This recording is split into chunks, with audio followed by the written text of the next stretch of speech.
Okay, so I think a good amount of people have joined and hopefully more will join us as we proceed with the webinar. I would move on to the next slide. Okay, so once again, thank you all for joining us for CRWA's Teaching Resilience, Green Infrastructure, and Education webinar. We look forward to talking to you about our project, specifically with 5 Boston Public Schools, about how we partnered with some other organizations to implement green infrastructure and incorporate education into the project.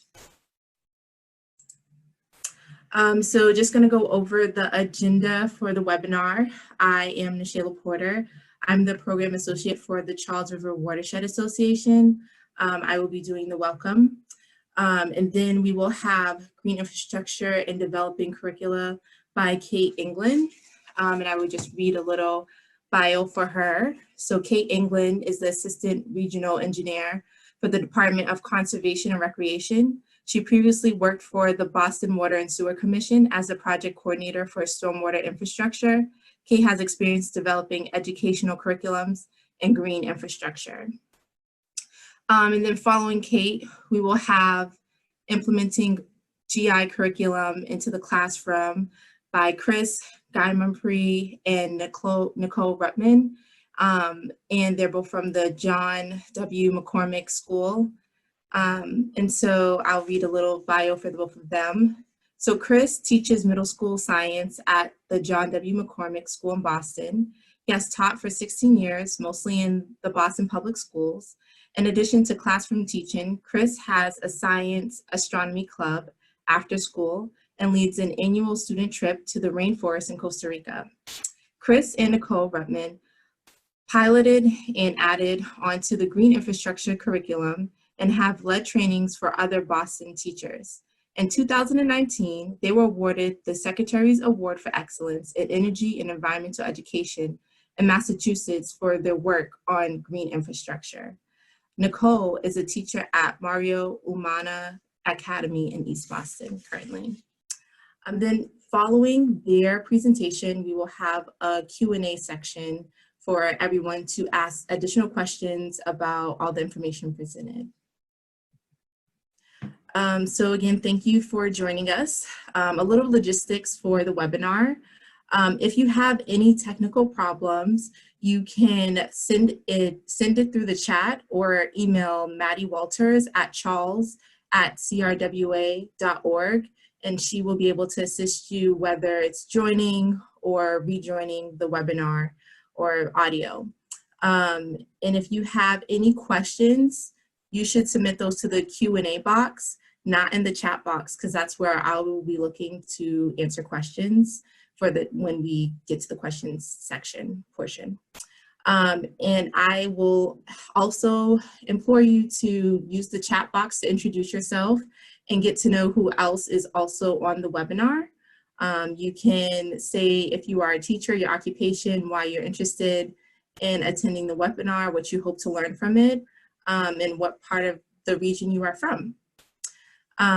We will be recording today's session, so there will be a recording available, I would say 24 hours after we end the session, available on our website.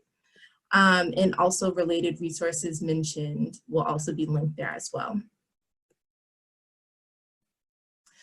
So a little about the Charles River Watershed Association. Our mission is to protect, restore, and enhance the Charles River in its watershed through science, advocacy, and the law. We were originally founded by a group of concerned citizens in 1965 because the Charles River was so dirty. We are one of the oldest watershed organizations in the country. We work with the EPA, state agencies, and the 35 watershed municipalities within the Charles River watershed. Some of our primary program areas are river science, where we collect data within the Charles River watershed, specifically along the Charles River. We also have our Blue Cities Initiative, our climate change adaptation program, and we do a lot of law advocacy and policy work for implementing these projects and getting things done along the Charles River as well. And so a little bit of background about the specific project we will be talking about today. I mentioned earlier that the Charles River Watershed Association, we partnered with the Boston Water and Sewer Commission. They were actually the ones who initiated the project and funded the project as well. And they got the Boston Public Schools to partner with them and us to partner to do implementation of green infrastructure at 5 different Boston public schools. And so the Boston Water and Sewer Commission, they actually don't own any property. They only own the infrastructure underneath. And so they needed to partner with Boston Public Schools in order to actually implement green infrastructure on the ground in these communities. And so for since 2015 to 2018, that's how long it took to implement and complete the project and actually the curriculum as well. We use consultant Horsley Witten Group for work, offshoots as the landscape designer. We had Brian Associate as our civil engineer, and we use Kristen Mez as our curriculum consultant. And so some of the outcomes that we had from the project was, as I mentioned before, green infrastructure installed at the 5 Boston public schools and curriculum specifically geared towards those implemented GI for 5th and 7th grade students to incorporate into their science education, along with the multitude of other benefits, of course. And so the location of those 5 different schools were within the Boston area. You can see on it's on my right-hand side, I'm not sure which side it is for you, but on the right-hand side, there's a map of the 5 different Boston public schools. One is in Fenway, that's the top Jackson Mann location. The next is Roslindale, and then 2 locations in Roxbury, and then 1 in Brighton. So we did have a nice scope of locations within the Boston area that GI was implemented into. And so now I will pass it over to Kate England, who will talk about the installation of the green infrastructure and how we came to incorporate the curriculum as well into the project.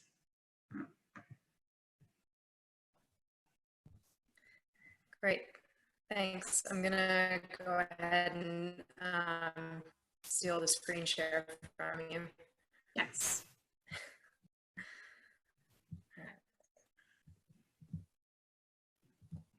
Get that in presentation mode. All right. Hello, everyone. My name is Kate England, and I will be presenting a little bit of the kind of background, foundational things that we need to know about the project, specifically stormwater, what is it, and green infrastructure. I'll talk a little bit about the origins of the green infrastructure at 5 Boston Public Schools project, as well as the curriculum creation. All right, so what is the problem with stormwater? Well, I mean, nothing's the problem with stormwater. It's a wonderful resource that we should all be taking advantage of. But for the purposes of this presentation, what is the problem with stormwater? So stormwater is generated when rain or any precipitation really falls on an impervious surface. Impervious surfaces are things like roads and driveways and roofs, things that are hard surfaces that water can't penetrate through. So when rain falls on these surfaces, it becomes stormwater runoff. And today's actually the perfect day for this explanation. Just think about all of those little rivers that you've seen running down the gutter lines of our streets all day today. So the problem that we're kind of trying to address here is that as runoff moves down our streets or across paved surfaces, it picks up a variety of pollutants. So things that you might see include oil sheen or leaf litter or regular litter, and a variety of things that we can't see. And so as this runoff travels along our paved surfaces, eventually it will come in contact with a catch basin or some kind of drain. And when that runoff enters that catch basin, it's transported through the storm drain system, typically to a stormwater outfall. And that stormwater outfall discharges the stormwater and all of those pollutants that we just mentioned into our receiving waters. And receiving waters can be anything from rivers, lakes, or streams to the ocean. So this kind of graphic is a nice way to kind of look at the difference between a natural environment and the built environment, to get an idea of how stormwater is generated in the built environment, whereas it's not really an issue in the natural environment. So the size of the arrow kind of shows the amount of rainfall or precipitation that becomes each of these elements. So you can see in the image on the left that the natural environment has a lot of canopy interception, where trees and plants capture that rainfall before it even hits the ground. That water is sometimes taken up by our plants and evapotranspirates, it's a great SAT word, back into the atmosphere, so it never even reaches the ground. And you have a little bit of surface runoff, and then you also have a good amount of runoff that becomes interflow or base flow, which is a fancy way of saying water that's traveling laterally through the ground until it hits a water body of some kind. Whereas the image on the right, which is the more built environment, and this isn't even a particularly urban environment, it's just any environment with, you know, pavements and houses and things. You have very little water that's being taken up by trees and then evapotranspirating. You have a lot of surface runoff because most of the precipitation becomes runoff, and very little water getting into the interflow or base flow. So what is green infrastructure? Green infrastructure means a lot of different things to a lot of different people. And in fact, if you asked people in different parts of the country, they'd probably give you a different answer. You know, what we think of as green infrastructure here is probably very different than what people in Arizona think of as green infrastructure. But for this project and for this presentation, green infrastructure is a method of managing stormwater that either restores or mimics the natural water cycle. So green infrastructure features, their main goal is to use natural hydrologic processes to filter pollutants out of stormwater and get that stormwater back into the ground. So I put together just a couple of the features that were used at our 5 schools, just so that you've seen them once before we get into the later parts of the presentation. I'll go through them pretty quickly. The first is an infiltration trench or a tree pit. And what this is it's just a subsurface area of stone that can be used to store stormwater and allow it to slowly infiltrate back into the ground. Runoff is typically captured at the surface off of a paved or hard surface of some kind. It goes into a drain and then is piped into that stone area.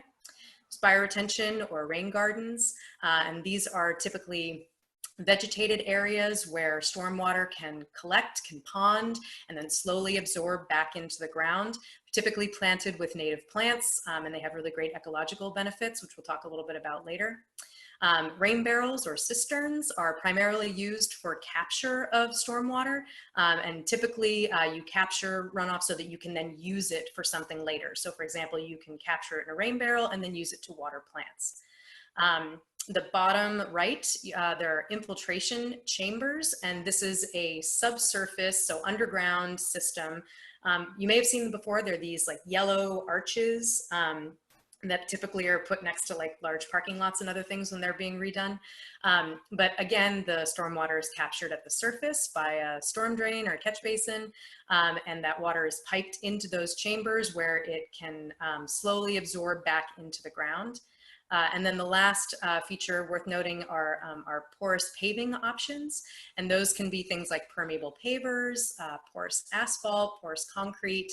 And essentially they're just hard surfaces that allow runoff to either pass through them or pass between the gaps or pores in the material.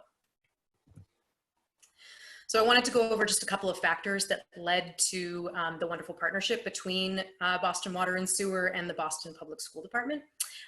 So some of you may be aware, but for those who don't, in 2007, a total maximum daily load, also called a TMDL, was published for the Charles River. Total maximum daily load is a report that essentially outlines the total amount or load of a pollutant that a water body can absorb before it's considered impaired. And so the result of the TMDL for the Charles River for phosphorus, which I'll talk about in just a second, was that the city of Boston needed to reduce the amount of phosphorus that they were exporting to the Charles River by 62%. And that's quite a lot of phosphorus. Now, I could teach a whole seminar on phosphorus. It's a really interesting subject, or at least I think it's interesting. But for the purposes of this presentation, just know that phosphorus is a naturally occurring element. It's in things like leaf litter, organic matter, goose poop, comes out of the back of cars. It's often seen in fertilizers. And the primary reason that it's not so great for our water bodies is that it acts like a fertilizer. And it allows for expedited or faster growth of things like algae and other things that we don't want growing, which can cause algae blooms and other problems. So I know that Chris and Nicole are going to talk more about that later when they talk about some of the lessons and the activities they did with the students. And a couple of other things, 2012, the Boston Water and Sewer Commission entered into a consent decree, which is a fancy word for a legal agreement with EPA. And we essentially agreed to install BMPs and do a variety of other activities that would help to meet the 62% reduction of phosphorus loading to the Charles River. And around the same time, the Boston Public Schools Department had started a 10-year educational and facility master planning process.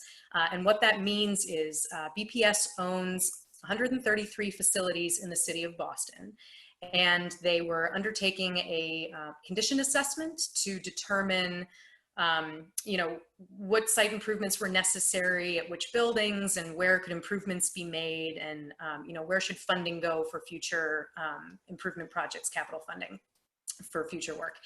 And so the commission thought this was a really great opportunity for collaboration, interdepartmental collaboration. And so Boston Water and Sewer approached Boston Public Schools and asked if they would be interested in doing pilot projects at 5 schools, to which BPS responded, "Cool project, no thanks." So the commission went back to the board and said, all right, what if we offer to pay for the design and the construction, and we'll create some curriculum that can be taught with these green infrastructure features and by other teachers in your district? And BPS decided that that sounded like a pretty good deal. So the commission's engineering department partnered with the Boston Public Schools Facilities Management Department, and we started putting together a project team.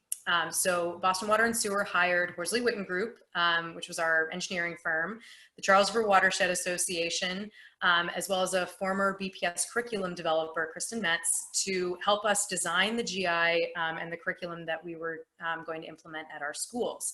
And the overall kind of goals of the project, we kind of talked a little bit about what we were trying to do, but the key pieces for the commission were demonstrate the different types of GI features that could be built in urban schools of various sizes. And this is important because for those of you who have done any work in green infrastructure design or implementation, it's difficult sometimes to implement green infrastructure in urban areas. You have a lot of space limitations and other problems that make it more difficult than maybe in a less developed area to get one of these projects actually built. So we wanted to provide BPS with a toolkit so that they could say, here's what you can build at your smallest of schools, and here's what you can build at one of your larger schools. And then we also wanted to author stormwater curriculum for 2 grades. And I'm saying 2 grades as opposed to 5th and 7th grade, because initially we had selected 3rd and 6th grade. And I'll talk a little bit about how that got switched to 5th and 7th. So once we had our team assembled, the next thing to do was to pick our schools. So the image that you're seeing in the top right-hand corner is a heat map. And the heat map is showing phosphorus loading in the city. So essentially, the more red an area is, the more phosphorus is being produced and exported from that location. So what we did is we took the heat map and we overlaid the locations of all of the Boston public schools, and we picked 5 schools that were located in red or orange areas, as well as schools that either had site improvements planned already, schools that were maybe in need of a little bit of love, and those that was kind of the primary way that we ended up picking our schools. So those schools became our 5. So we already talked briefly about where they were. Washington Irving Middle School is down in Roslindale. The Rafael Hernandez School is in Roxbury. The David A. Ellis Elementary School is also in Roxbury. The Jackson Horace Mann K-8 schools in Alston, Brighton, and the Kennedy Health Careers Academies in Mission Hill. For the purposes of this presentation, I'm going to focus mostly on the Washington Irving Middle School. It's the largest of our schools. It's got a variety of different types of features, but it also has a couple of extra things that the other schools don't have. So this is the Washington Irving. I'm going to start with a couple of before pictures so you can kind of see what the school looked like before we got there. As I mentioned, it's the largest of the 5 schools, and it's also a large school in the urban, in Boston in general. And so in addition to it being physically large, it's also, or it was also, almost completely paved. What I mean by almost completely paved is I mean between the schoolyard and the parking lots and the very large building, the entire site was asphalt, concrete, or brick. And so we thought that this was a great opportunity to potentially install some green infrastructure that would add some vegetation and other things to the site.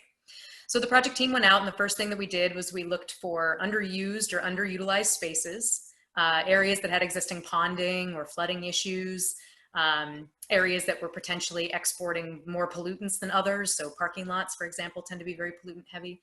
And then areas that just had problems that the school had pointed out to us that they would like addressed. So the picture in the bottom left is a very large courtyard. It's the only play space that the students have at the Washington Irving. And as you can see, it's entirely paved. And so the discussion was, it's hot out there, and is there anything that we can do to make this a more hospitable play yard for the students? So after talking to staff at the school, doing our site visits, we put together concept plans for each of the 5 schools. So this is the concept plan for the Irving. As you can see, the kind of F shape that you're seeing, the sideways F, that's the building. So it's actually quite a large building. And then that kind of courtyard area was what you're seeing in the middle of the F. And then the parking lot is on the left side. And then there's just a bunch of pavement that wasn't really being used for anything. So what we decided to do was turn that play yard in the middle into a turf field as opposed to a pavement field. I use that term loosely. And underneath the turf field is a large subsurface gravel infiltration area. So it's a fancy word for there's a lot of stone under there that allows runoff to soak into the ground slowly over time. We also, frequently talk about green infrastructure is an attempt to restore natural hydrologic processes. And so the best way to do that sometimes is just to remove asphalt. So one of the things that we did is we tried to remove as much asphalt as we could. So there are a couple of locations where all we did was just ripped up the pavement and put down, whether it was grass or some trees or plants or whatever. In the bottom right portion of your screen, we built the largest public bioretention area in the city. And that's actually a really cool feature for a school to claim to have. It's this really beautiful bioretention area. There's some pictures coming up next, but the area it's this like weirdly shaped paved space that just wasn't serving any other purpose. And so we thought that it would be great to really turn it into a true outdoor classroom. And so, like I said, you'll see some pictures in a minute, but it really did come out beautifully. And then in the parking lot, we decided to create a designated bus lane. And the reason that there's a bus lane is because the buses used to go into that courtyard to pick students up and drop them off. So there were parts of the day that the students weren't actually allowed to use their only play space. So by creating this bus lane, we were able to keep the buses out of the play yard, and we were able to create a protected space for the students to get on and off the buses without having to deal with vehicle traffic or anything that is normal during pickup and drop off. So this is what the school looks like today. You can see that large turf field in the middle. Again, there's a very large infiltration feature underneath it. At the top of the screen, you can see the bioretention area. It's got a lot of vegetation that all used to be asphalt. And then on the kind of lower left side, or excuse me, lower right side of the screen, you can see the parking lot, a necessary evil in an urban environment. Obviously, we had to keep some parking, but we were able to provide ample parking as well as get some nice green space into the parking lot. So just some pictures of what it looks like today. The 2 pictures that you're seeing in the top left and the bottom right, that's the bioretention area, the outdoor classroom space. And the bioretention area actually has some pretty amazing biodiversity that we designed into it. So one of our goals was to create a space where teachers could bring students to really understand the importance of biodiversity, that they could see that native species and pollinator species are all very important to our urban areas. So we planted a lot of flowers and other plants that attract pollinators, and it's just a really, it's a really nice space to take students, and the students can sit on the stones while the teacher, there's like a teaching platform that the teacher can stand in and teach from. So this brings me to, I think, probably my favorite part of this project. And as you can imagine, when you do design work for schools, you get the freedom and the opportunity to be a bit more creative than usual and to think outside the box. In fact, you're encouraged to think outside the box. So one of the things that we did with our designs for our schools was we specifically tried to design in teaching opportunities. So the parking lot is a perfect example of this. So what we have here is a rectangular parking lot. We divided the parking lot in half. Half of the drainage area drains to a concrete swale, which you can see kind of in the foreground of, oh, you can see this, the foreground of this image here. And the other half of the parking lot drains to a vegetated bioswale.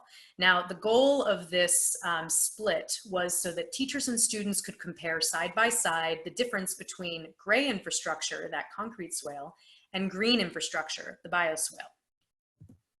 So this is what the two look like. We obviously put some trees in because anytime you have buses idling, it helps to have trees around to remove pollutants from the air. And also, it's worth noting that the runoff that goes into the concrete swale ultimately gets infiltrated under the parking lot. There are some infiltration chambers down there that the students don't know are there until after the lessons are taught. All right, and the other cool thing that we were able to do is we partnered with an organization or a company called Opti RTC. And what Opti does is they design monitoring systems for green infrastructure and for other systems. And their goal, or I guess one of the key features of this system is the data that is collected on site is visualized through a web dashboard that teachers can log into and use with their students. So it's not just teachers at the Irving that can use the data, but Chris and Nicole will discuss, they were actually able to use the data working at schools that were nowhere near the Irving. So the system is very simple yet complex. So I'm going to try to keep it brief, but also explain kind of what it does. So these are our schematic plans of where the system is installed. There's a monitoring panel in the front of the building, and there's one in the back. So there's one in the parking lot and one by the bioretention area. And we're monitoring for three main components. So the first is there are flow meters. And the purpose of the flow meters is that students can look at how much runoff is getting into, for example, the concrete swale and the bioswale, and then how much runoff is leaving those systems, because there are sensors in the overflow, which the picture on the top right here, it's an overflow structure. So there's a sensor in the overflow structure for when the runoff enters the structure, and then there's a sensor in the pipe for when the runoff would be leaving the structure. So students are able to compare side by side the amount of runoff that gets into the feature versus how much leaves. So in the example of the concrete swale, spoiler alert, all of the runoff leaves the concrete swale because nothing is infiltrating. Whereas in the bioswale, a lot of runoff is infiltrating. So they're able to see side by side kind of the benefit of green infrastructure when it comes to reducing the amount of runoff. We also have soil moisture sensors, so students can get an idea of how long the runoff stays in the bioretention feature in the bioswale, how long that runoff is accessible by plants for use for, fuel and all that kind of interesting stuff that, the plants need water for. And then the last thing is their temperature sensors. And a lot of people don't think about temperature when they think about stormwater and that being a problem. But what happens in an urban area when stormwater runs across a paved surface, it heats up quite a bit. And when that warmer stormwater discharges into a cooler receiving water body, it can do serious damage to the ecosystem in that water body. So the temperature sensors allow the students to see the temperature of the water that leaves the concrete swale versus the temperature of the water that leaves the bioswale, which is very cool. Okay, just some quick stuff about curriculum development, because I'm going to let Nicole and Chris talk about the actual fun stuff, the teaching of the curriculum. But we've kind of mentioned that the initial plan was to develop curriculum for 2 grades, and our initial thought was to teach the curriculum in 3rd grade and 6th grade. And the initial reason that we chose those grades was that the lessons that are now taught in 5th and 7th grade used to be taught in 3rd and 6th grade. And the reason that those lessons have moved to different grades is because in 2014 to 2016, the Massachusetts Science and Technology and Engineering curriculum was updated. So they essentially wrote a new document that changed some of the science standards for the state of Massachusetts. Not complaining, I think that's actually a great thing, but for a lot of teachers who had been teaching curriculum for years, this was a huge change for them. And what it meant was writing new curriculum for sometimes subjects that they were familiar with and sometimes subjects they weren't. So one of the things that we wanted to do was provide curriculum and resources for teachers who were essentially being asked to create it from scratch for the first time in over a decade. So what we did was we being the curriculum team. So Kristen Metz, who was a former BPS curriculum writer, myself, staff and science teachers at our 5 pilot schools, and Charles River Watershed Association all got together and we looked at the new stormwater standards, or the new science standards. And we tried to pick out potential connections that seemed natural to stormwater and green infrastructure. So the cool thing about the curriculum that we ended up writing, is that because it's written to the Massachusetts standards, it can be taught at any school in the state of Massachusetts that is using these standards. So even though it was written in Boston and uses a lot of examples from the Charles River Watershed and from Boston, the curriculum can actually be taught outside of Boston. So it's actually a resource for Massachusetts, not just for the city. So when we went through and we did the review of the new standards, we came up with a variety of standards we wanted to teach to. These are just a couple of examples. For those of you who don't speak teacher or who don't speak curriculum, just an example of one of the standards. 7th grade, second one down, evaluate competing solutions to a given design problem using a decision matrix to determine how well each meets the criteria and constraints of the problem. So this is a standard that we actually talked about quite a bit because there was a lot of opportunity here. But one of the reasons that we chose it was the use of a decision matrix was a new piece of the curriculum, was a new standard for Massachusetts. And so a lot of teachers were looking for resources for how to teach what is a decision matrix, how do you use it, and sometimes that's a daunting task when you've never had to teach this before. So essentially what we decided to do was pick a couple of gray and a couple of green infrastructure solutions, 4 in total. And the teachers use this decision matrix to, well, actually the students use the decision matrix, but the students use the matrix to decide which feature they would like to build or to design for their project based on pros and cons of each feature, pros and cons of the site, the limitations, the benefits that the various features provide, and a whole host of other variables that they have to evaluate, assign values to, and then they have to make an argument and I believe do a presentation. So Chris and Nicole will talk much more about that. But the idea was to, again, choose some really interesting standards, create some new resources, and give our teachers something to work with. So with a little help from our schools, as I mentioned, we had kind of these initial curriculum meetings with principals and science teachers and staff at our 5 schools. We had some really interesting teachers or staff members show up. We had a lot of PE teachers who were interested in this, school nurses and others. Custodial staff was really interested. So we had some kind of initial meetings with them where we discussed what we would be doing. Then we had some follow-up meetings with just the science teachers at the 5 pilot schools, where we discussed, potential connections to the new standards, ways that they had taught various concepts in the past so that we could use things that we knew worked well for our new curriculum, as well as what it was like to teach science in a BPS classroom. A lot of us were not teachers, and the best person to ask about what's it like to teach in a Boston classroom as a Boston teacher. So we heard a lot of really great information from our teachers, a lot of things that we wouldn't have thought of, and a lot of things that changed ideas that we had about what we wanted to put in the curriculum. And so once we had kind of put together a draft and everything, we had additional meetings with the science department and any interested science teachers. And the goal there was to really start locking down activities that we wanted to do for each of these lessons. So a lot of our teachers had been doing interesting activities for years. And so we kind of asked them what works well for you, what doesn't, what are some things you'd want to try that maybe we could help get the materials together for.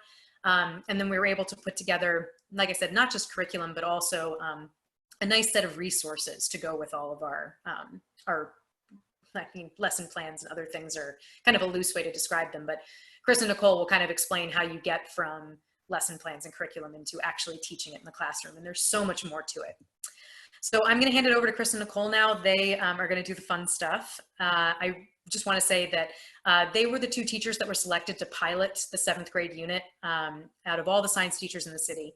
And we really do appreciate the work that they did. And we know that it cannot have been easy to take our engineers speak curriculum and teach it to 7th graders in the classroom. So the work that you've done is really amazing.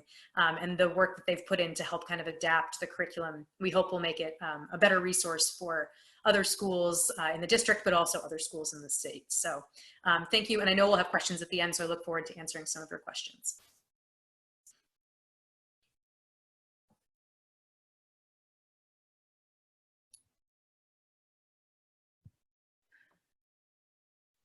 Hi, everybody. My name is Nicole Rattan. I was introduced just a bit before, but just so that you know, I'm also one of the teachers. Chris and I are the two teachers who piloted the program. I am at the Mario Umana Academy in East Boston, and Chris is at the John W. McCormick School in Dorchester. Thank you, Kate, for that really nice introduction.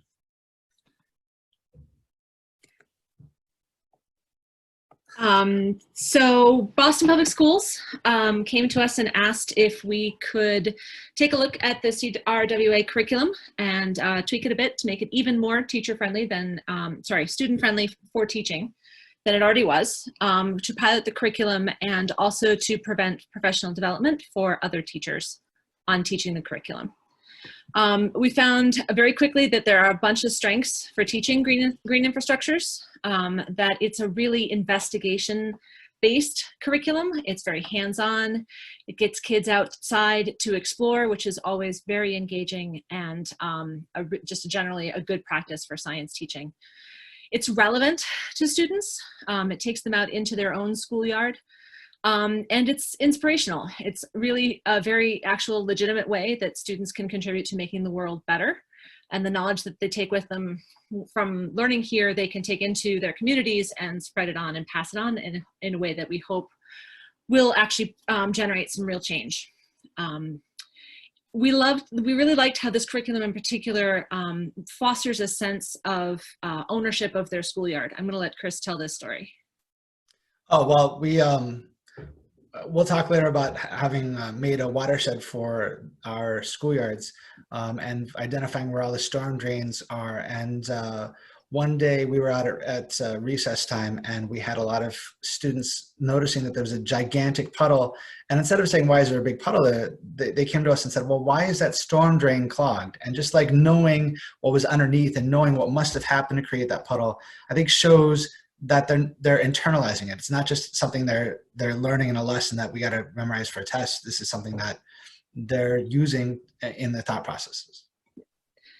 So it's authentic learning that leads to long-term connections. There were some challenges, like doing anything new for the first time. There's always challenges. Like Kate mentioned, unlike for other things that we have taught in the past, there isn't a lot of supporting available at student level. Sorry, supporting materials available at student levels. So Nicole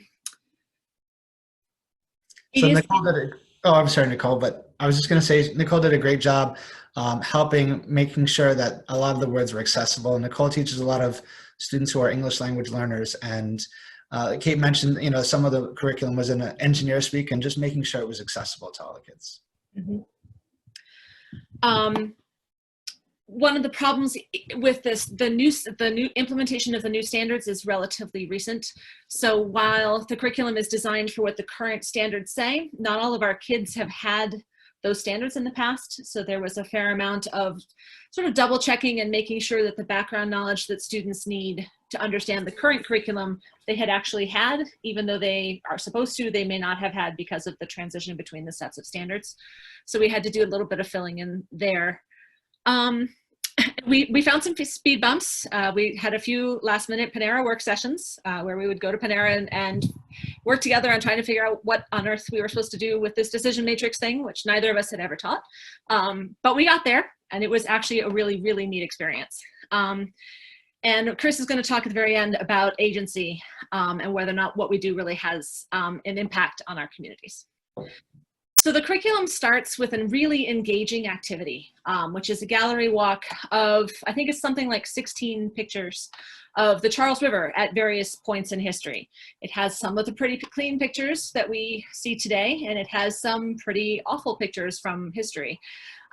These are kind of small, but the picture in the middle here is of a gentleman standing in front at a riverbed where there's a bunch of trash in a car that's been dumped, literally dumped in the river. And you can see a similar one next to it. So the kids go around with, Chris, will you go back so they can see the questions? With sticky notes, and they're asked to observe what they see and what they think is happening, but they're also encouraged to express what they feel about what they see, because engagement for many students is about that emotional connection with what they see. And they reacted the appropriate ways. They were all shocked and appalled. And so that leads to a discussion of this problem, this human-made problem, right? People caused this problem of the pollution in the Charles River, but then we get to tell the story of all of the hard work and the years and years of hard work that went into cleaning it up. And now today, it's significantly better. And it's in fact one of the cleanest urban rivers in the country. So we get to tell this really important story where kids get a lot of messaging around humans are doing bad things to the environment, but they don't always get the message of, yes, but we can also turn it around and fix it, even though we've caused problems. So it's a really important, I think, place for a curriculum like this to start.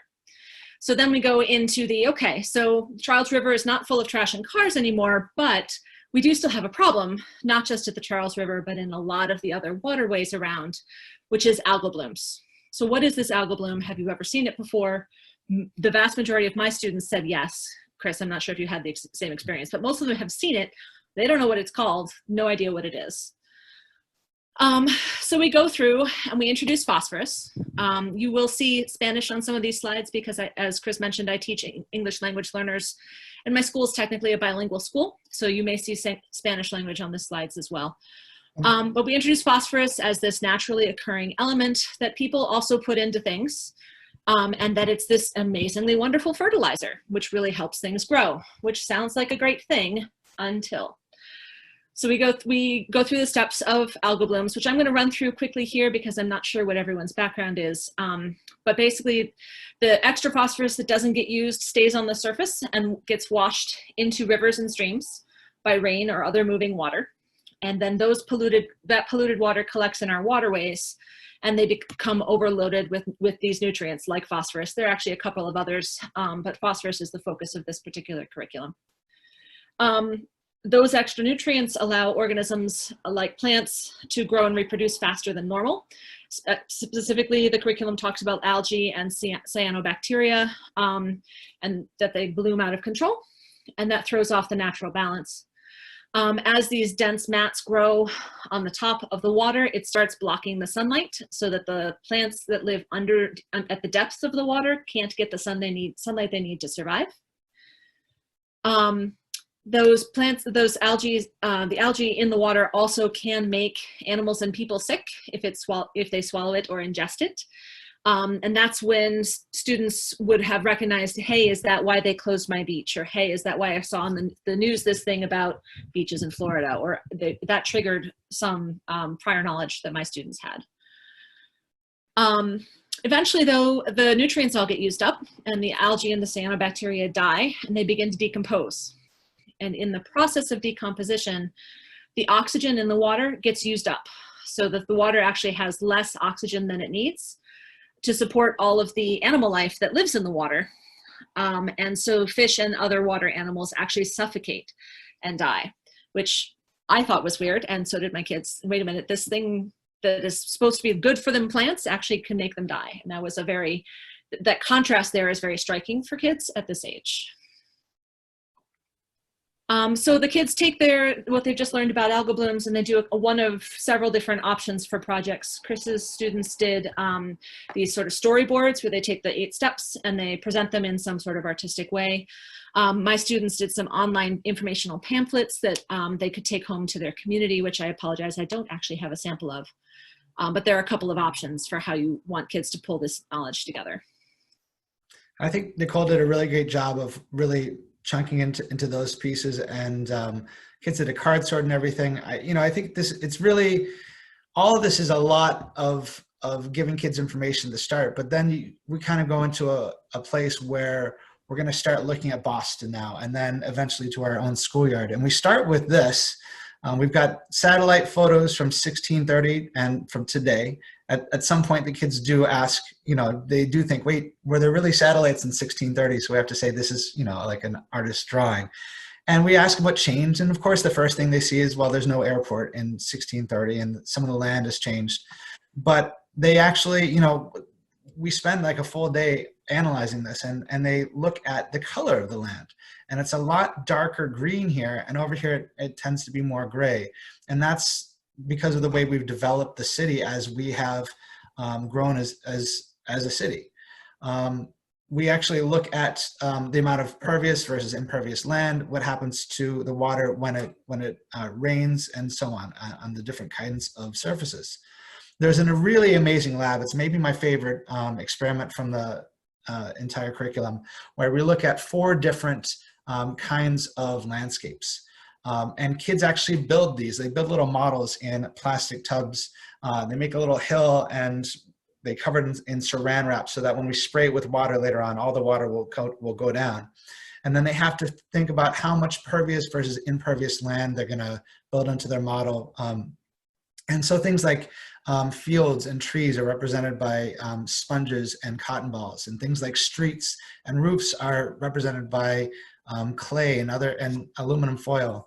And so then we go and sprinkle on some phosphorus, which is like red sprinkles.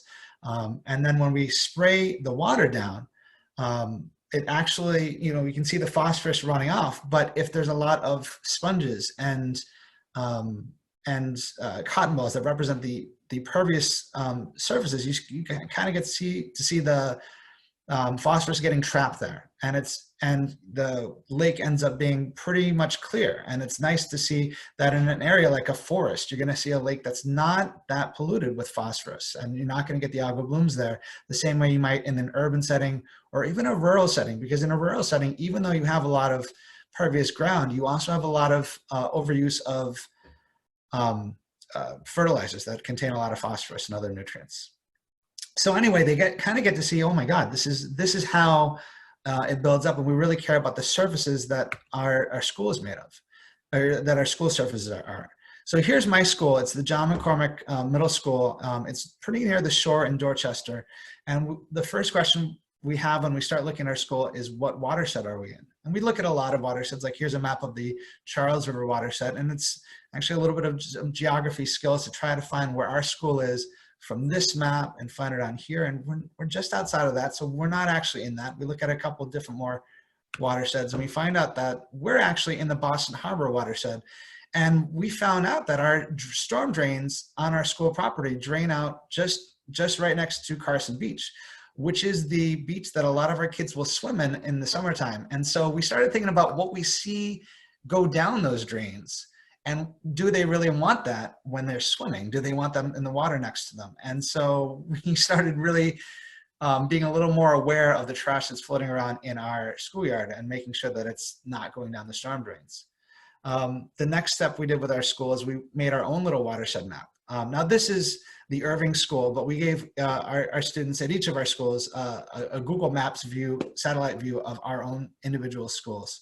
And then we said, okay, well, what are we going to have to look for outside to know where the watersheds are? And so they said, well, we need to find the storm drain. And we made a key, and the kids actually generated the symbols that we wanted to show for everything. You know, let's show the flow of water with some arrows and so on. And then we went outside and we said, okay, well, how are we going to determine which way the water flows? And so one of the girls on the left here is holding a tennis ball. They said, okay, well, let's see which direction a ball rolls, because the ball will roll in the same way that water will go downhill. Other kids wanted levels. Other kids wanted a giant bucket of water. So we just, you know, we had a lot of different strategies, and then we came back and we shared, and we projected our school up on the board, and we had kids actually mark right over it with what we had learned. So we ended up building a watershed, not unlike this one from the Irving. And you see the little red circles with the plus signs inside. Those are the storm drains. And the dotted lines are sort of the high points. And if you look at the middle, the very middle where their play space is, at the very bottom of the square there, you see the high point with two arrows pointing opposite directions. That means that's how we identified the high points. If you pour water on this side and it runs one way, you pour water on the other side, it runs the other way, that's the boundary of a watershed. Anyway, it was a lot of data collecting. It was a lot of learning about our schoolyard, and that's what led the kids to be asking the question about the storm drain later on. And then we wanted to see how much area we had from different surfaces, from the impervious and impervious surfaces. And we actually used a mapping tool online through Google Maps to actually look at the roof of our school buildings. I keep trying to use my mouse to point, and I realize you can't see that, so I'm trying to stop. But you see our roofs had an area of 62,000 square feet, and our roofs are impervious. They drain internally, so it wasn't as obvious to the kids, but we have a lot of runoff just from the roofs, and the pavement was by far the biggest area of ground cover at our school. And then we had some trees and a little bit of field at McCormick. But then we used some formulas in a spreadsheet that we'll show you later on to calculate how much runoff would there be from a 1-inch storm, like a storm like today, where I don't know how much rain we got today, but let's say we got an inch of rain today in Boston. And how much would it be from the roofs and pavement? It'd be a lot compared to the trees and the lawn, where a lot of it would soak in and there's not much runoff. And then how much phosphorus, if you having all that runoff, how much phosphorus runs off, per year is the estimate here. But if you look at that number at the third column, the runoff volume, 118,000 gallons. If we have the kids visualize that, it's really hard to visualize, but it's important to understand. So when you're planning for the kind of green infrastructure you want our school to have, like if you want rain barrels, well, how many rain barrels is that? Is that one rain barrel? Is it two rain barrels? Well, we figured out it would be about 75 elephants worth of rain barrels, which is, a little bit easier to visualize. Do we have room for 75 elephants just to sit around at McCormick? And, we probably don't, but maybe there's an infiltration chamber underground we can put, or maybe we can build some bioretention places. And in any case, we're trying to make an urban setting like the picture on the right act more like a more natural setting on the left. And this is really what pushes the rest of the curriculum. I won't talk about this because I know Kate talked about the different kinds of green infrastructure, but the kids learned about that. We had, I think this is Lisa from the CRWA, come out and talk to our students about what they're doing and how they monitor the river health and answer some questions. And I know Kate showed you the Irving before. I loved when she was showing the image of the bioswale, or sort of the bioswale versus the, I'm losing my words right here. Hold on, I've got it right here. A bioswale versus the concrete swale. So on one side, you've got basically this concrete slab that's draining. And again, the kids didn't know that it was draining to anything green at all. And so they thought, oh, it's just draining down. And on the other side, they've got the same area, a bioswale. And so we use these sensors that Opti installed there. And we were able to generate data. Now, this is something that we taught this year. And so this is a rainstorm from August 7th, 2019. And you can see it started just before 11 o'clock on the 7th, 11 p.m. And then it lasted up until about 2:15. The green line shows you instantaneous rainfall. So how much is it raining right then? And then the blue line shows you overall the cumulative amount of rain, and they're on different axes. And this is actually a lot of instruction about how to read graphs for our students as well, like seeing 2 different axes and helping them interpret this. It was cool because the kids could actually pull up this data site on their Chromebooks in class, and they could track it and be a little bit more interactive, but we were able to project it to talk as a class. This shows the amount of outflow, so how much water is flowing out of these 2 identical areas, just one's concrete and one's the bioswale. So the concrete one is this light blue or green, I don't know what color that is. That is the concrete swale, and you see that there's about 3,000 cubic feet of water that eventually drained out of that during the storm versus about 400 cubic feet of water from the bioswale. And so, you know, the bioswale is retaining all that water, and when you look at efficiency, which is basically what comes out divided by what goes into it, how efficient is that? And basically the bioswale ended up being just under 90% efficient in terms of retaining a lot of the runoff that would otherwise be coming out. And initially, Opti didn't give us a line for the other one, but we asked them, we met with them, and we said, look, we need this line so they can compare it, because there's 0% efficiency when it's just concrete, it just runs off. So this is the decision matrix that sent Nicole and me into a panic the first time we saw this, and led to several hours at Panera trying to figure out A, how to read this as adults, and then B, how to break it down for kids. Now you see this table at the top that's very similar to the handwritten one I showed you earlier on, that the kids had already generated at this point. The middle table is really just informative, where we're looking at what are our priority co-benefits, and I'll mention that in a second. And then the bottom, this is really where the bulk of the decision matrix are. There's a lot of calculations that go to give us these numbers, and we'll take you into a couple of them. But you look at the 5 rows, the top row says if we didn't install any green infrastructure, and then you've got the 4 different main kinds of GI that we talked about the kids. Now these next 2 columns are the same. It's basically how big of an area are we looking at for the schoolyard, and then how much runoff. And that runoff, again, this is for the Irving right now, but we set it up with the numbers that the kids collected from our individual schools. So this would be the 18 elephants or 75 elephants worth of runoff, obviously not in units of elephants. And then we look at how much phosphorus the kids calculated was coming from our schoolyard, and then using formulas according to how much we predict being removed from each of these practices, we generated the amount remaining afterwards and how much it would cost. And then you get to this really confusing thing called co-benefit score. Well, here's where that comes from. So, you know, we know green infrastructure reduces nutrient pollution. If we use GI, we're going to have fewer algal blooms, but it's also got other benefits. And maybe you're going to enhance the parking, and you're going to have a beautiful parking lot. Maybe you're going to remove the impervious cover so water can go directly into the soil, or you can have a really cool play space, or just increase the amount of precipitation that actually makes it into the ground rather than drain to X or Y place. Kate talked a lot about biodiversity and creating like a wildlife habitat, maybe a pollinator garden. There's also talking about tree canopy and how much shade and how much that would reduce the temperatures. Air quality is a big one at our school. You know, a lot of our communities in Boston are really vulnerable to asthma. I would say probably 1/3 of my kids, maybe half of them, either are affected by asthma or someone in their family is. I am affected by asthma. Like and a lot of Boston schoolyards have buses that just sit and idle for a half an hour every afternoon as they wait for the kids to come and board the buses. And just thinking about all the particulates in that we're breathing in. And finally, educating people about GI, like, is that something that's important when we build it at our school?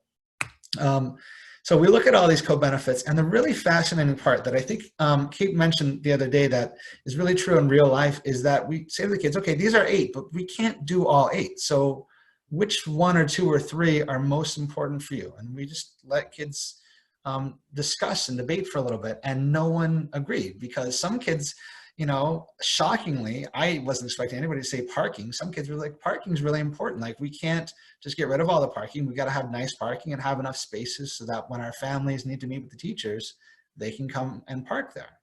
Other kids wanted a play space. Other kids really focus on air quality. Some kids were saying, well, listen, if we're going to have it at a school, it needs to be you know, and we need to have good opportunities for education. And if you just bury stuff underground, that's harder to see firsthand. So, you know, we had a lot of disagreement, but this is real life. And that's why kids had to then persuade us. So we had them choose their priority co-benefits and list them here. And then we had them score it. And Nicole and I, with some feedback from some engineers, developed a rubric. This is not the rubric, but basically they entered in their priority co-benefits. They assigned rankings to them by splitting up 100 points to each one.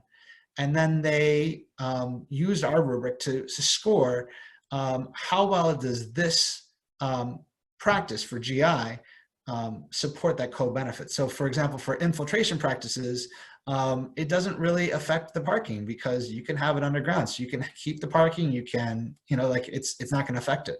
But it will increase infiltration a lot. So that gets a score of 30 on the right. And it is an excellent teaching opportunity because you can actually, you know, have sensors in there and look at it. So this would get a score of 70 out of a total of 100 points here, which is pretty good. So then if we look at the amount of phosphorus that we're removing from the GI, how much it costs, and the priority co-benefit score, that's these three columns right here. You can use this decision matrix. And again, there's no clear answer for any of this. Permeable pavements, permeable pavements, the kids loved that. And it was great. And it removed a good deal of GI, and it scored great for a lot of the co-benefits, but you know, it costs triple what anything else costs. And so is that worth it? And we had to have some debates around there. And what if it removes all the GI and it's cheap, but it scores a 0 for co-benefits? Is that worth it? So anyway, the kids worked on this, and then the final project was to do this for their school. And here's just a sampling of some projects that I've gotten over the last 2 years. Some of these are drafts in the process because a lot of them were computerized at the end. But our school in this diagram would be kind of the jagged, crooked U that's turned towards the left. It's on the right side there, and most of it is the parking lot. The little square on the top left of this would be our field, but pretty much everything else is pavement. And so this group said, let's have some rainwater harvesting and put the tanks underground, and you can see they planned out where the storm drains would be. This group wanted to put some bioretention area, and they actually diagrammed underground what it would look like. This is a screenshot of one group's slides, and they put in how much it would cost, how much phosphorus it removed, and the co-benefit score. So they're really thinking about those three ideas. This group even projected it up on the board and drew there. This group drew digitally, and let's say they wanted to put the bioretention places, you know, in between the cars in the parking lot and on every side. So they found some unused areas really of our parking lot where they could go. So we were going to present to Boston because at McCormick, you know, maybe things have changed with the coronavirus and all the other events that are happening throughout the city and the district.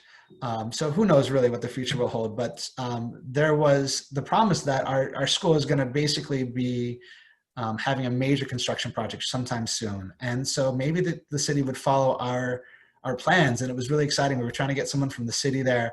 And then unfortunately, it was really kind of a negative moment for us. The week before the kids finished their final projects, the newspaper released Boston's plan for our schoolyard, where they're going to build a giant multi-use facility here, which is, you know, maybe it'll be great, but it was a little bit devastating for the kids. But put a lot of thought into it. And you see our school is kind of on the bottom left there, and then the digital thing that's outlined by the red dotted line, that would be our field, basketball lot, and all the kids' play space that no longer belongs to our school apparently. So we'll see where this is. This is the agency question that we have. And, you know, that's one of the issues, like it's real life. It is real life. And this happens in real life, and it happened. And there's politics in it that, you know, we aren't honest with our kids about, but, you know, it's unfortunate. But, you know, we're going from there. I think that's everything that we had. Oh, let me stop sharing my screen here. But that takes you basically through our the curricula that was developed, and Nicole and I, modified here and there to try to make it user-friendly to teachers. We presented it to a number of teachers throughout Boston at the start of this school year. And so we're spreading it. It's no longer just at our 2 schools, it's spread to a number of schools now.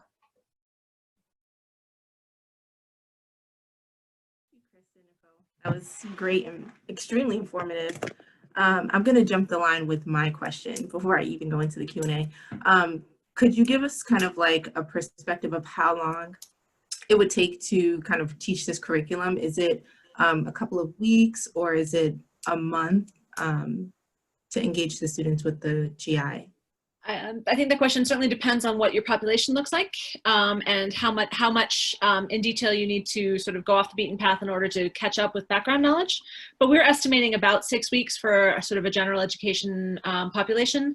The English language learners population that I teach takes longer because we have to get into a lot of the vocabulary. I don't want to skip the vocabulary development, but it requires a little bit of more time to get them to the point where they can do those presentations with the science vocabulary. But 6 weeks is what we were estimating, right, Chris?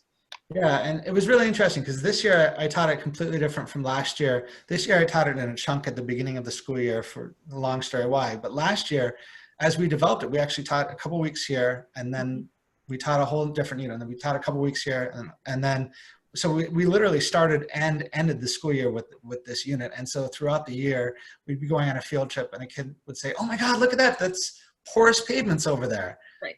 Oh, good eye. Yes, let's go take a look. Yeah, absolutely. Yeah. Or they, randomly send us pictures of something they saw, or a big storm, and they comment on that. So I think there's a lot of flexibility in how to teach it. Yeah. So I will now go into some of the questions asked in the Q&A section. And again, I'll repeat, if anyone has any questions that they want to ask, feel free to drop them in the Q&A box. So the first question is, with the Opti tool, was it able to show that the GI is working as designed, i.e. runoff totals, stormwater volume, infiltration rates, etc.? So I guess they want to know if the green infrastructure design was running to efficiency as designed. Do you want me to field that one, and then, yeah, I'll start.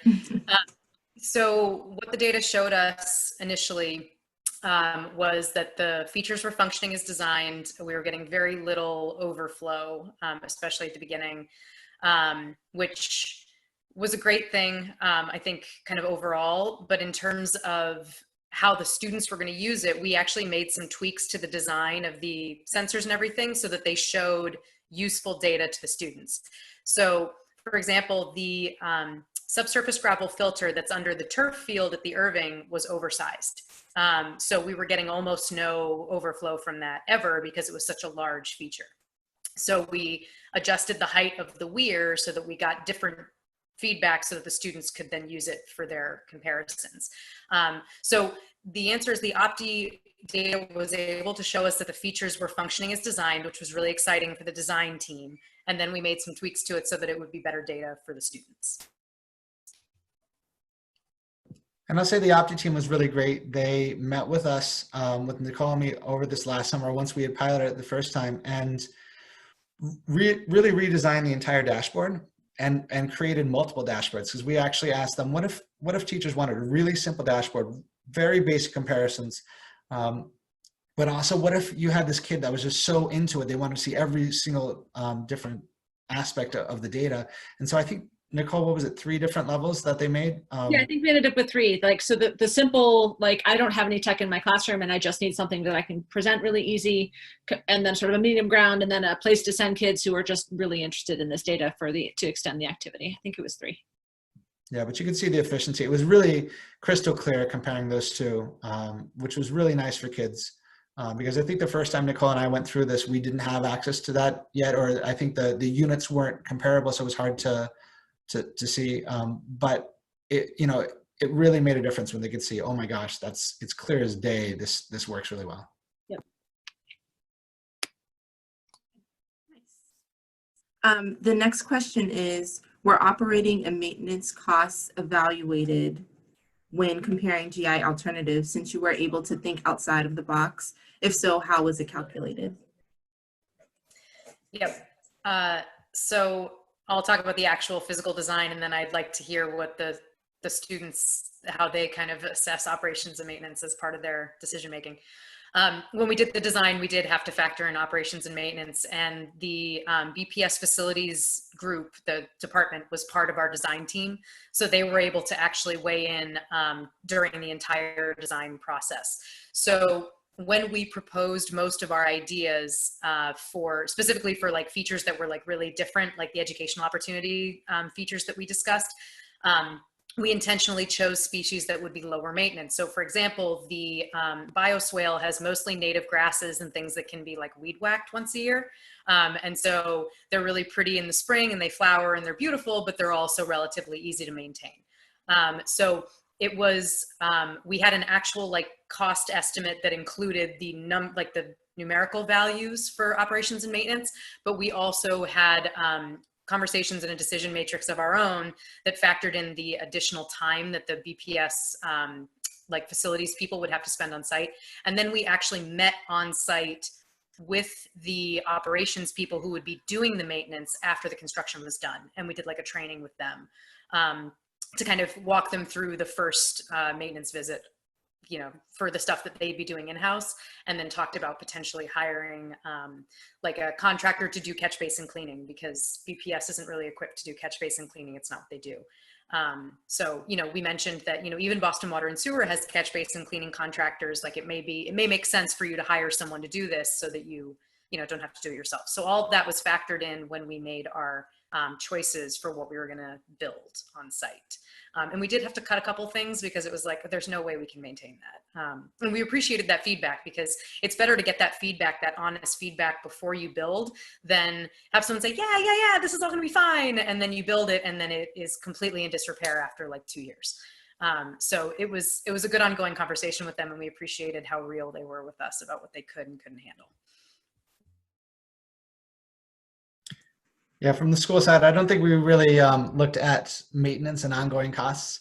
I can make a joke and say, you know, I think most schools just worry about how much it costs this year, and we don't worry about the future. I think it was pretty complex for kids just even just worrying about those three aspects. Yeah, it would be an interesting thing to add in for a group that was sort of on the higher end of, in terms of like super engaged and really willing to take the next step and ready to take the next step. But the project already is very complicated with the co-benefits and all those things like that. So none of my groups got there either, although it'd be an interesting thing to look into. Okay. The next question is, has the GI curriculum been shared or adopted by surrounding cities? I'm not sure who would actually know that. I don't know for sure. I do know that it's publicly available. It's on the Commission's website. It's also on BPS's site. It was on the Science Department website. I think it's also on another site as well. So I know that I personally shared it with people in other districts, but I don't know if they're actually teaching it. If that's something that you'd like to have me follow up on, I'm happy to send an email to some people and see if they're using it. I do know that some of the 5th grade lessons, which we talked about the 7th grade unit, but there were also lessons that were done for 5th grade. I know that some of those lessons have been taught as like individual activity days at other schools, but I'm not sure if like the full unit has been implemented anywhere else yet, but happy to check into that.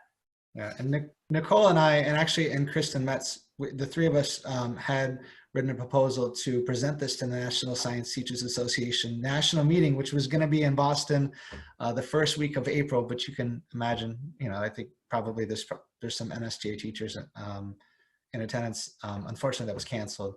But maybe in the future we'll offer a workshop at a convention. Yeah. And someone wants to know, is there a way to put a value on the co-benefits for cost and benefit analysis? Yeah, I think there is. If you specifically wanted to make that a dollar value, what we have, what's in the system right now is a points system value. If you wanted to, you could look into sort of what I think the difficulty there would be to try and figure out what that dollar value would be. And that's not something that I have enough expertise to be able to figure out. So basically there's a cost for installation built into the project, but the evaluating the co-benefits is not based on dollars. It's based on a points assignment that represents how important each co-benefit is to the student group rather than the dollar value.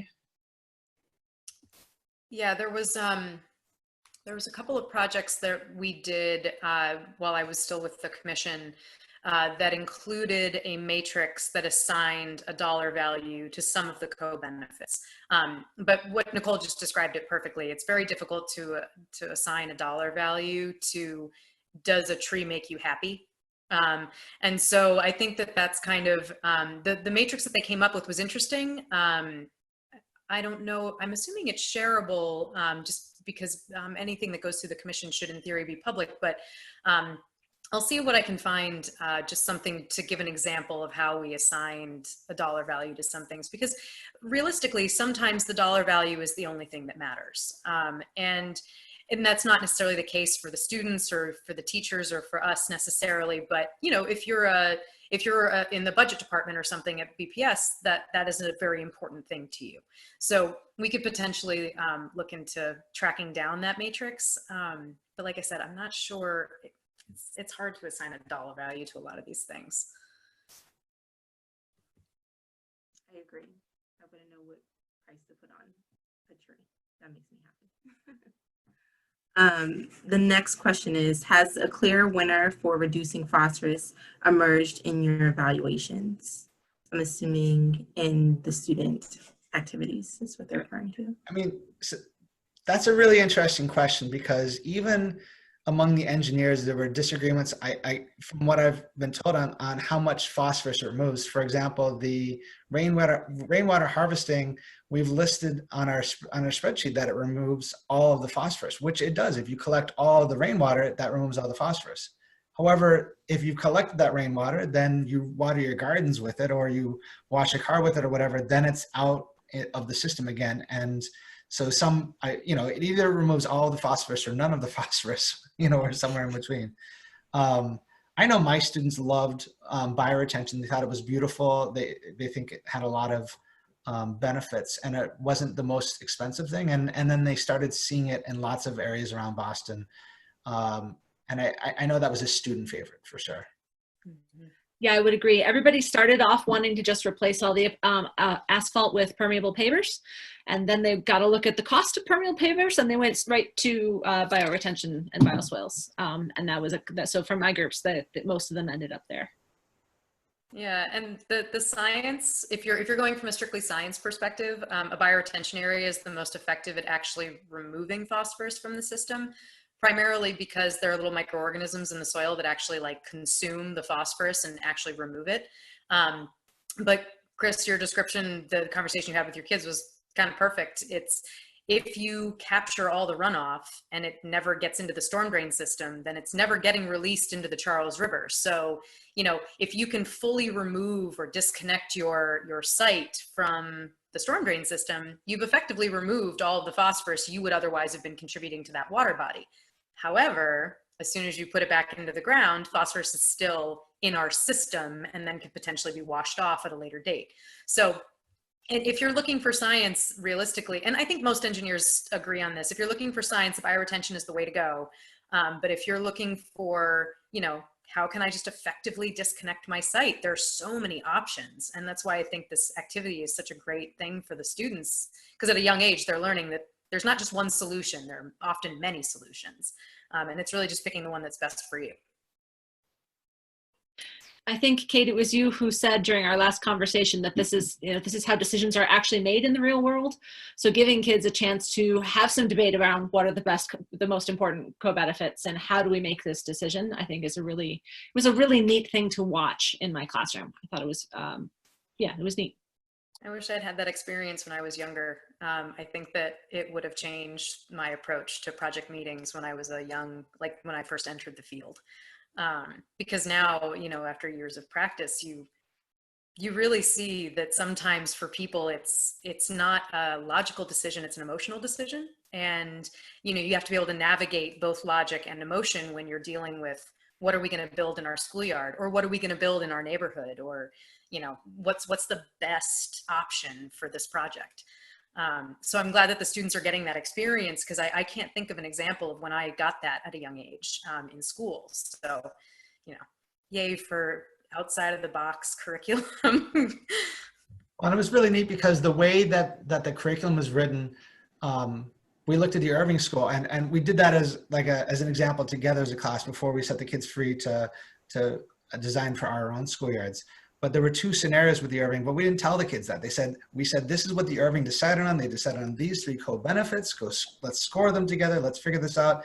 And then we had a big debate, and the kids said, oh, well, I think this is the way to go.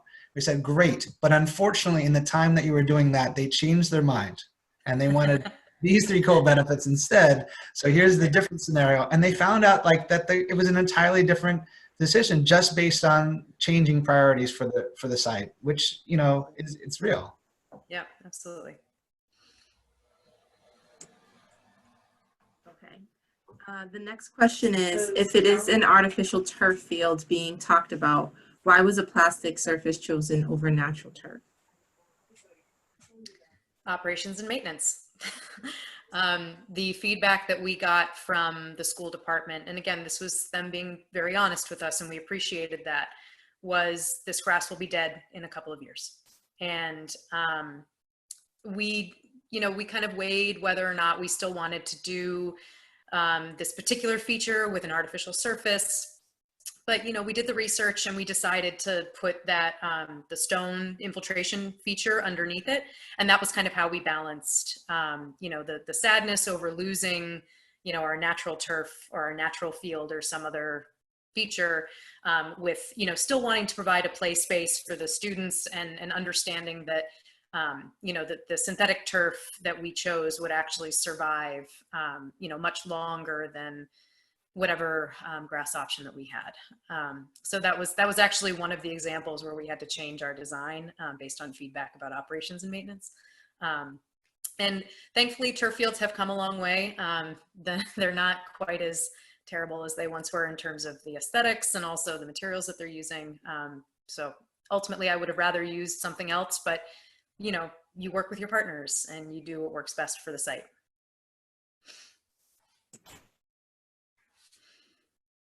The next question is, it was noted that the Boston Public School initially turned down the proposal of implementing GI at schools when first approached by BWSC. Is BPS more receptive / actively looking to expand GI usage further at schools now following the successful implementation at these schools? So I know that I dramatized it a little bit. The initial kind of no response was not a lack of interest. I think it was really more of a, we can't afford to build this. We can't, you know, like, 'cause the initial kind of ask, I'm not sure included the we'll pay for it piece of it as clearly. And I think that was probably why we got a little bit of a less enthusiastic response originally. But what we do have in the city of Boston, because there's a piece of information that's kind of necessary first, and then I'll get into whether or not I think BPS is more receptive now. In the city of Boston, we do have requirements for stormwater infiltration. So if you're doing a development or a redevelopment project, you have to infiltrate 1 inch of stormwater over the total impervious area on your parcel. So and the schools are not exempt from that. So when the schools do development and redevelopment projects, they do have to do stormwater infiltration on site. Now, when we say stormwater infiltration, there's no requirement that it be a surface feature that can be used for public education. There's no requirement that it have vegetation. It is merely about a volume of runoff that must be managed. So BPS was already dealing with the 1 inch requirements before. The goal of this project was more to get them to consider alternative solutions that included surface features that could be used for education. And what we've seen so far is that there are a lot of schools that, after seeing what was done at the pilot schools, have requested green infrastructure, have requested, you know, a surface feature instead of just putting in a chamber under their parking lot. Because that was kind of the standard procedure, was BPS has a lot of chambers under parking lots. So whether or not the facilities department is more proactive, I can't speak to that, just because I haven't had as much interaction with them in the last year or two as I was, you know, when I was at the commission. But I do know of other schools that I still work with and that I get to work with through the state that have actively requested green infrastructure based on what they've seen. So I would say that it's a little bit of, you know, a change in opinion from BPS, and some of it's coming from teachers and students. And then I think some of it is also just, you know, if we could afford it, we would do so much more. And I think that that was kind of the original.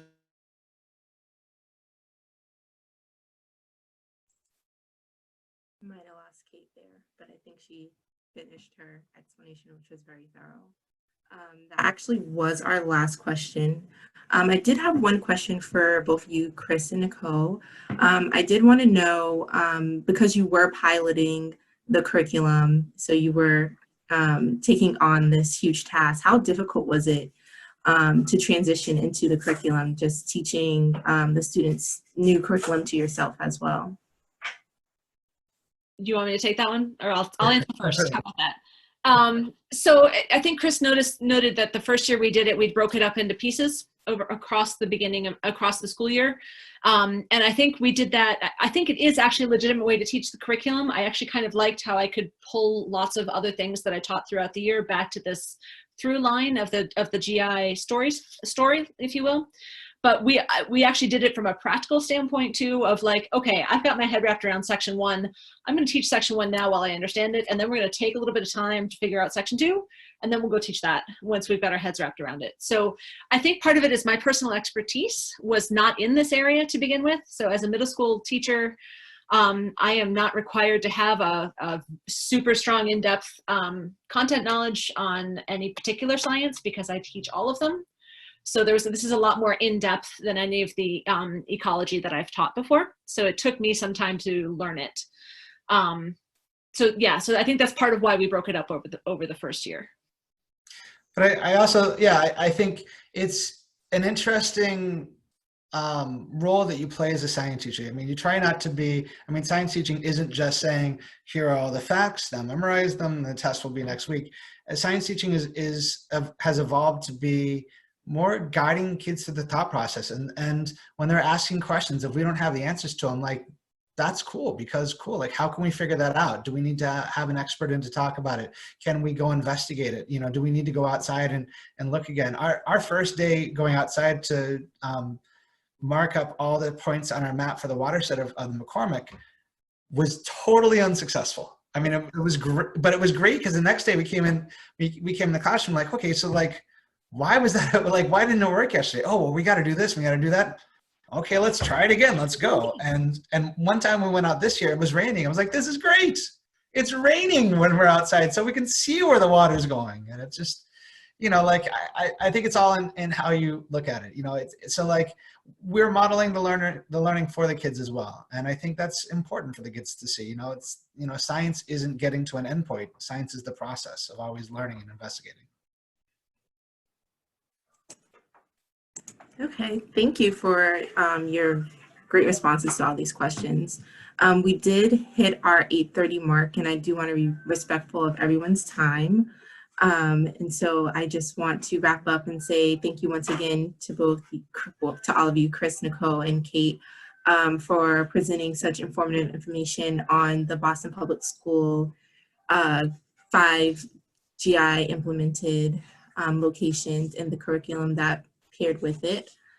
We hope that this was very informative to everyone who attended, and we appreciate everyone who spent their Thursday night with us.